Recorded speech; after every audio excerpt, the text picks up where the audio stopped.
freedom is inextricably bound to our freedom. We cannot walk alone.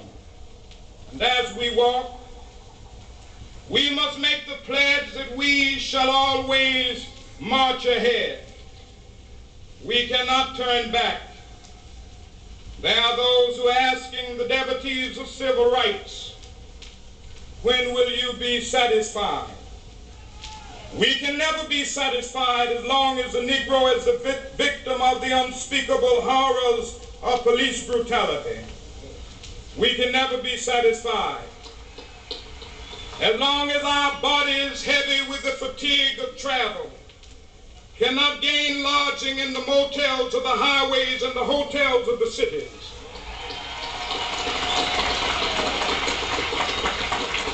We cannot be satisfied as long as the Negro's basic mobility is from a smaller ghetto to a larger one.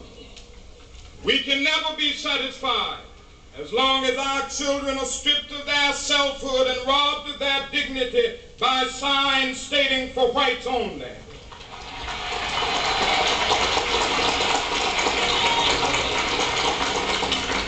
We cannot be satisfied as long as a Negro in Mississippi cannot vote and a Negro in New York believes he has nothing for which to vote.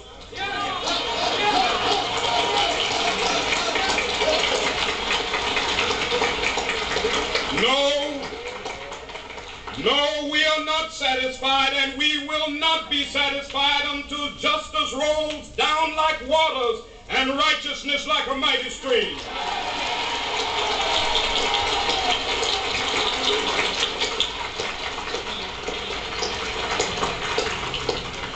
I am not unmindful that some of you have come here out of great trials and tribulations. Some of you have come fresh from narrow jail cells.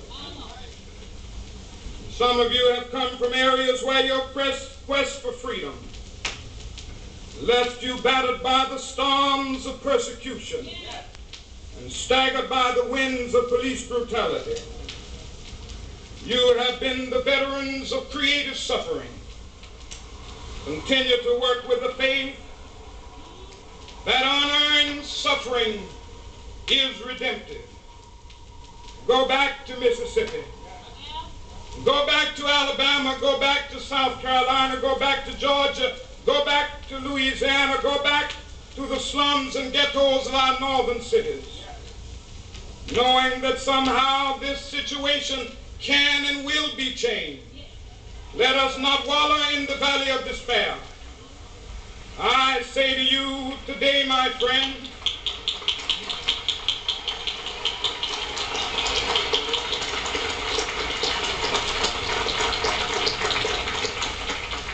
so even though we face the difficulties of today and tomorrow, I still have a dream.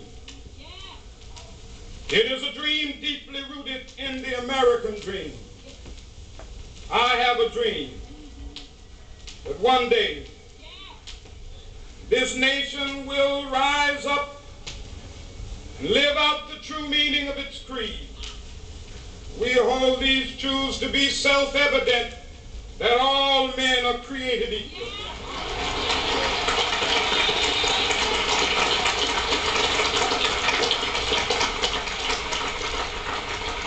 I have a dream that one day on the red hills of Georgia, the sons of former slaves and the sons of former slave owners will be able to sit down together at the table of brotherhood. I have a dream that one day,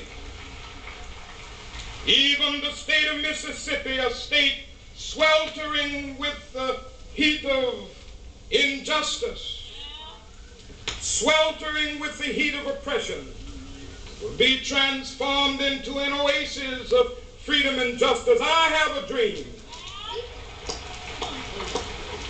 that my 4 little children will one day live in a nation where they will not be judged by the color of their skin, but by the content of their character. I have a dream today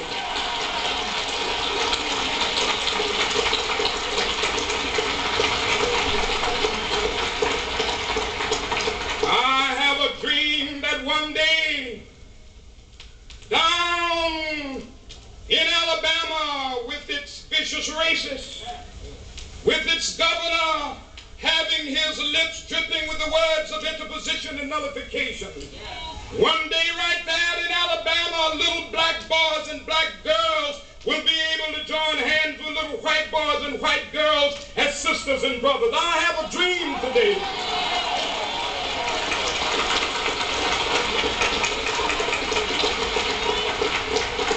I have a dream that one day every valley shall be exalted. Every hill and mountain shall be made low, the rough places will be made plain, and the crooked places will be made straight, and the glory of the Lord shall be revealed, and all flesh shall see it together. This is our hope. This is a faith that I go back to the South with. With this faith, we will be able to hew out of the mountain of despair a stone of hope.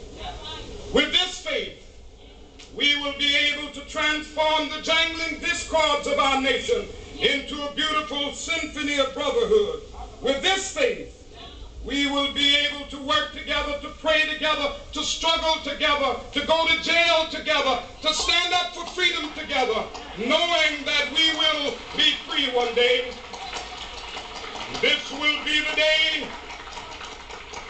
This will be the day when all of God's children will be able to sing with new meaning, my country, tears of thee. Sweet land of liberty, of thee I sing. Land where my fathers died, land of the pilgrim's pride. From every mountainside, let freedom ring. And if America is to be a great nation, this must become true. And so let freedom ring. From the prodigious hilltops of New Hampshire, let freedom ring. From the mighty mountains of New York, let freedom ring. From the heightening Alleghenies of Pennsylvania, let freedom ring. From the snow-capped Rockies of Colorado, let freedom ring. From the curvaceous slopes of California. But not only that, let freedom ring from Stone Mountain of Georgia. Let freedom ring from Lookout Mountain of Tennessee. Let freedom ring from every hill and molehill of Mississippi, from every mountainside.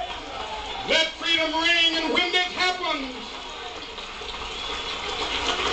when we allow freedom ring, when we let it ring from every village and every hamlet, from every state and every city, we will be able to speed up that day when all of God's children, black men and white men, Jews and Gentiles, Protestants and Catholics, will be able to join hands and sing in the words of the old Negro spiritual, free at last,